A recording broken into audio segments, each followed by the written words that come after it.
Hello and welcome to law Gurukul.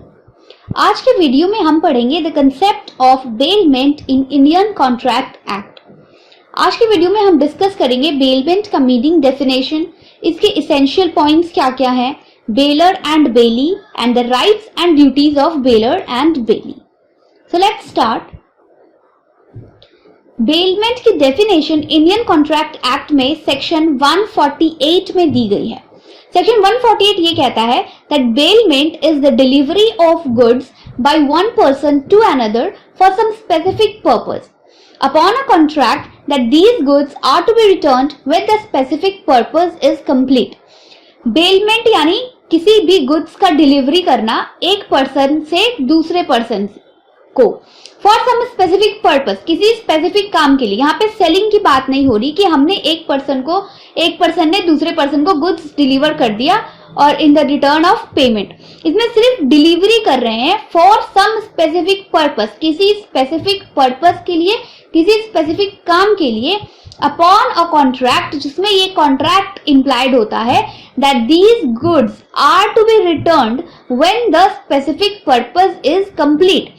यानी कि जैसे ही वो काम, जिस पर्पस के लिए, जिस काम के लिए वो गुड्स डिलीवर किया गया है, जैसे ही वो काम कंप्लीट हो जाता है, गुड्स को वापस अपने एक्चुअल ओनर को रिटर्न कर देना है। तो this concept is called bailment. यानी बेसिकली किसी भी गुड्स को उधार में थोड़े टाइम के लिए किसी स्पेसिफिक पर्पस के लिए देना बेलमेंट कहलाता है। The person who delivers the goods is known as bailor. जो पर्सन गुड्स को डिलीवर कर रहा है वो बेलर कहलाता है, और the person to whom such goods are delivered is known as bailee. जिससे डिलीवर किया जा रहा है या जिसके पास ये गुड्स डिलीवर हो रहा है वो पर्सन बेली कहलाता है। See this example, A delivering his car for service at the service center is an example of bailment। bailment क्या है? जैसे कोई पर्सन, किसी ने अपनी कार सर्विसिंग के लिए सर्विस सेंटर पे दी। अब ये सर्विस सेंटर वाले कार को सर्विस करके वापस से ए को रिटर्न कर देंगे। यहाँ पे कार सर्विस सेंटर के पास थोड़े टाइम के लिए है फॉर द स्पेसिफिक पर्पस, और जैसे ही वो पर्पस फुलफिल हो जाता है, जिस काम के लिए, जिस सर्विस के लिए कार सर्विस सेंटर में दी गई है, वो सर्विस सेंटर अपना काम करके उस कार को वापस से ओनर को डिलीवर कर देता है। So this process is called bailment. इसमें एक और एग्जांपल आप समझ सकते हो, जो हम टेलर के पास अपने कपड़े स्टिच करने के लिए देते हैं। तो जब कपड़े तो मेरे ही हैं, आई एम द ओनर, लेकिन मैं टेलर को दे रही हूँ ताकि वो उस कपड़े से प्रॉपर एक अच्छा सूट बना सके। जैसे ही वो पर्पस फुलफिल हो जाता है, टेलर उस कपड़े से सूट बना देता है, फिर वो क्या करता है, मुझे वो रिटर्न कर देगा। So this is actual the concept of bailment, कि हम गुड्स डिलीवर कर रहे हैं इस कॉन्ट्रैक्ट पे कि जिस काम के लिए आपको वो गुड्स दिया जा रहा है, आप वो काम करके मेरा जो सामान है उसे आप मुझे रिटर्न कर दो। This is bailment. If the owner continues to maintain control over the goods, there is no bailment. यानी कि जब हम गुड्स दे रहे हैं सामने वाले को, तो इसका मतलब है उस गुड्स पे हमारा कोई कंट्रोल नहीं होना चाहिए। अगर उस गुड्स को दूसरे पर्सन को देने के बाद भी हम उस चीज को कंट्रोल कर रहे हैं तो ये बेलमेंट नहीं कहलाता है। See this example, if A gives his car to B his neighbour for 10 days। A ने अपनी कार बी को दे दी 10 days के लिए। साथ ही साथ उसने क्या किया, उस कार की चाबी उसने अपने पास रख ली। उसने इस कार की एक चाबी अपने पास भी रख ली। अब यहाँ पे क्या हो रहा है, उसने जो नेबर को कार दिया है, उस पे देने के बाद भी उस कार पे तो उसका कंट्रोल है, क्योंकि चाबी तो उसके ही पास है। Now this will not be a case of bailment as he is keeping control over the property bet. क्योंकि ये बेलमेंट नहीं है, क्योंकि उसने गुड्स तो दिया लेकिन कंप्लीट डिलीवरी नहीं है। उसने उस कार की चाबी अपने पास भी रख ली, तो फुल कंट्रोल नहीं मिल रहा है जिस पर्सन को, जिस बेलर को ये सामान दिया गया है, ये कार दिया गया है, उस बेलर के पास फुल कंट्रोल नहीं है गुड्स का, इसलिए ये बेलमेंट नहीं होगा। Clear? In case of a contract of bailment, there is only the change of possession and not ownership. Bailment में सिर्फ पोजेशन चेंज हो रहा है, ओनरशिप नहीं। यानी कि हम सिर्फ चीज का पोजेशन दे रहे हैं अपने पास से किसी और को, ओनरशिप टाइटल नहीं प्रोवाइड करा रहे हैं। बेलमेंट में सिर्फ पोजीशन दिया जाता है, ओनरशिप टाइटल नहीं दिया जाता है। अगर हम ओनरशिप टाइटल दे देंगे तो फिर वो सेल हो जाएगा, ठीक है। Bailor remains the owner of the goods, bailee only gets the position of such thing. Bailor owner ही रहेगा गुड्स का, बस वो पोजीशन अपने से लेकर के बेली को दे देता है फॉर द स्पेसिफिक टाइम। और only goods can be bailed, bailment में बेलमेंट का ऑब्जेक्ट क्या है, गुड्स है। मूवेबल गुड्स जो है सिर्फ वो ही, इन्हीं चीजों को हम बेल कर सकते हैं, उन्हीं चीजों की बेलमेंट हो सकती है। करंट मनी और legal tender they can not be bailed, पैसे अगर हम किसी को दे रहे हैं या फिर कोई लीगल टेंडर दे रहे हैं फॉर द टाइम बिंग, तो ये बेलमेंट नहीं है। ये जैसे पैसे अगर कोई उधार ले रहा है हमसे, फिर वो पैसे हमें रिटर्न कर देगा अपना काम होने के बाद में, तो क्या ये बेलमेंट है? नहीं, ये डेप्ट हो गया, ठीक है। तो गुड्स सिर्फ जो मूवेबल गुड्स है वो ही सब्जेक्ट मैटर होते हैं बेलमेंट के, जिसमें दो एक्सेप्शंस है, current money and legal tender. Immovable goods का जो बेलमेंट होता है वो एक्चुअली बेलमेंट नहीं, उसे हम मॉर्गेज कहते हैं, ठीक है। तो ये बेलमेंट समझ आ गया कि सिर्फ गुड्स को लेकर के बेलमेंट किया जा सकता है। बेलमेंट फुलफिल होने के लिए 3 एसेंशियल कंडीशंस हैं। पहला है डिलीवरी ऑफ पोजीशन, बेलमेंट तभी होगी जब हम अपने चीज का पोजीशन डिलीवर कर देंगे दूसरे पर्सन को। Delivery should be upon contract, मन यानी कि इस कॉन्ट्रैक्ट जो है इंप्लाइड कॉन्ट्रैक्ट दोनों के बीच में होना चाहिए। And delivery for a purpose and return of the goods, delivery किसी स्पेसिफिक पर्पस के लिए होनी चाहिए और वो पर्पस फुलफिल होने के बाद गुड्स को वापस रिटर्न कर देना चाहिए। अगर ये तीनों एसेंशियल्स फुलफिल होते हैं तभी वो कॉन्ट्रैक्ट जो है वो बेलमेंट कहलाएगा।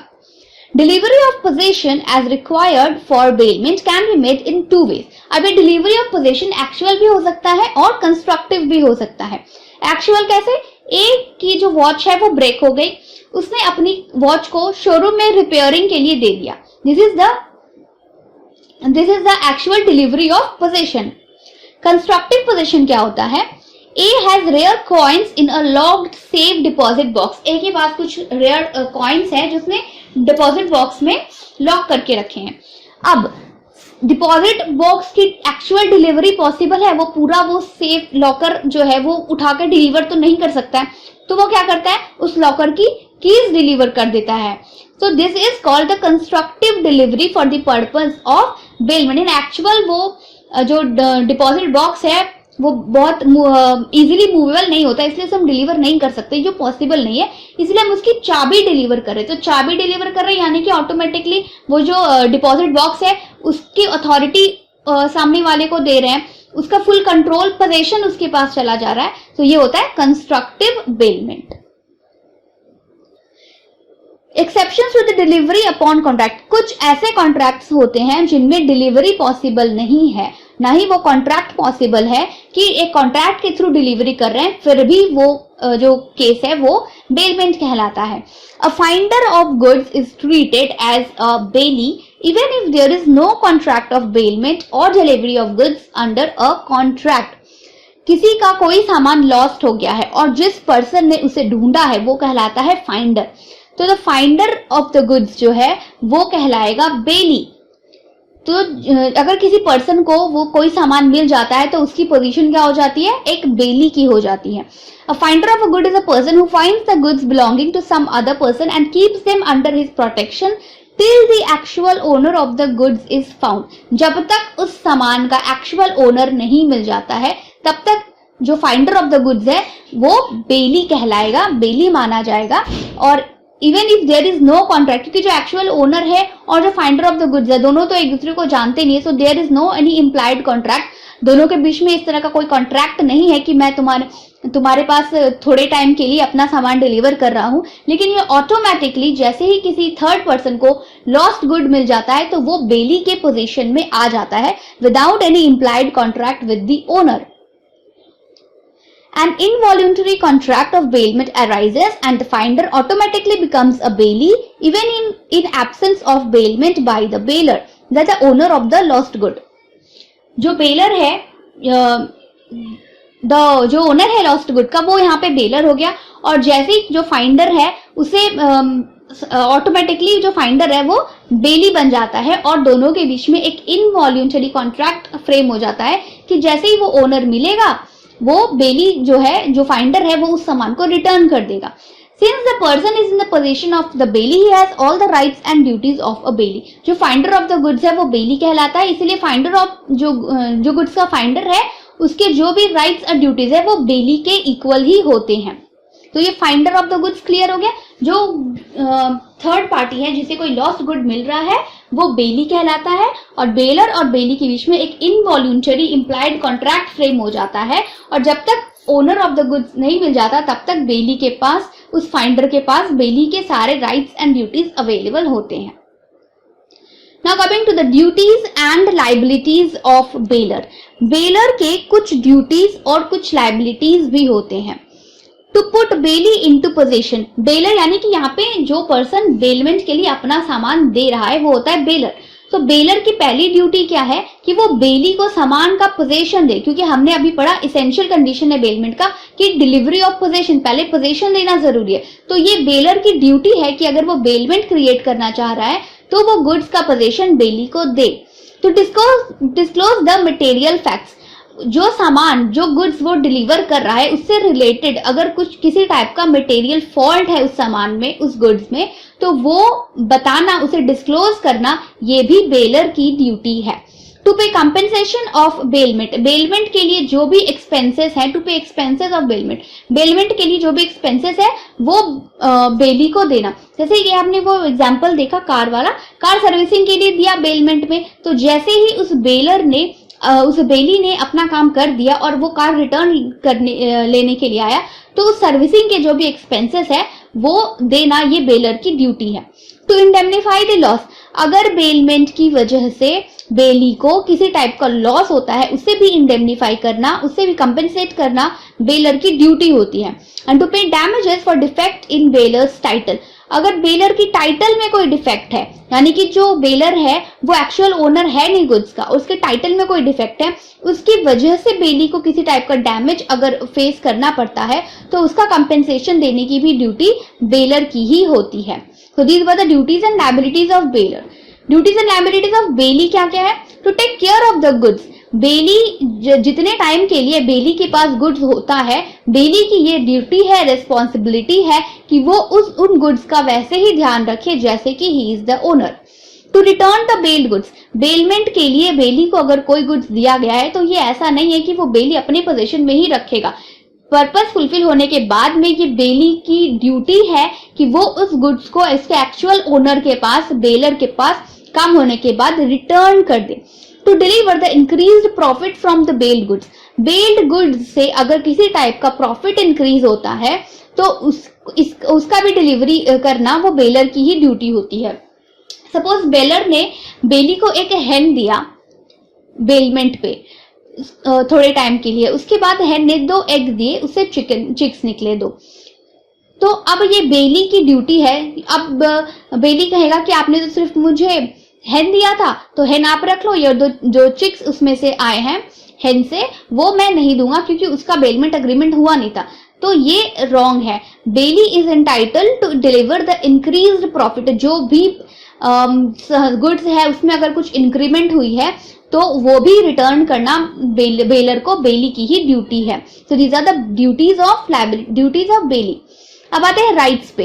राइट्स सिमिलर ही है, जो एक बेलर की ड्यूटी है वो बेली की राइट बन जाती है, और जो बेली की ड्यूटी है वो बेलर की राइट बन जाती है। सो बेलर के राइट्स क्या है? To claim damages if bailee makes wrongful use, जिस पर्पस के लिए बेलमेंट किया गया है उसके अलावा अगर उस गुड्स का कोई और रॉन्गफुल यूज होता है तो bailor is entitled to claim the damages for any wrongful use.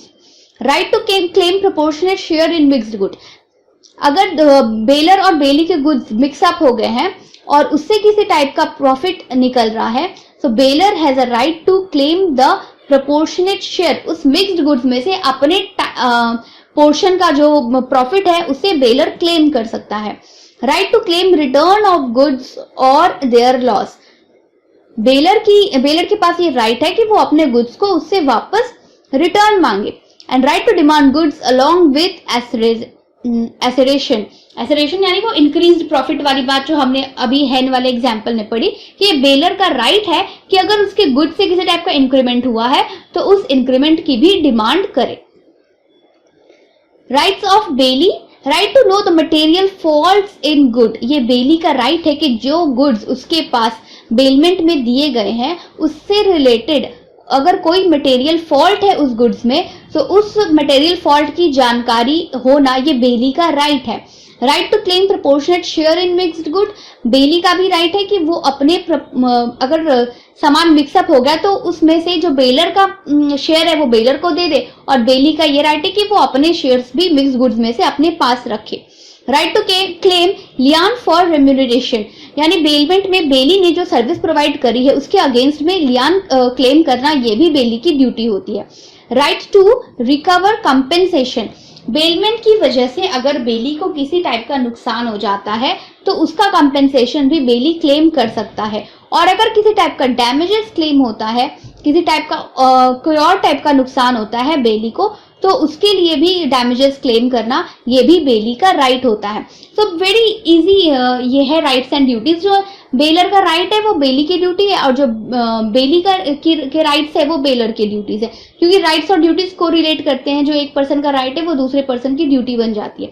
So basically यही है कि बेलमेंट थोड़े स्पेसिफिक टाइम के लिए किया जाता है और इसमें वो पर्पस फुलफिल होने के बाद में गुड्स को रिटर्न कर दिया जाता है।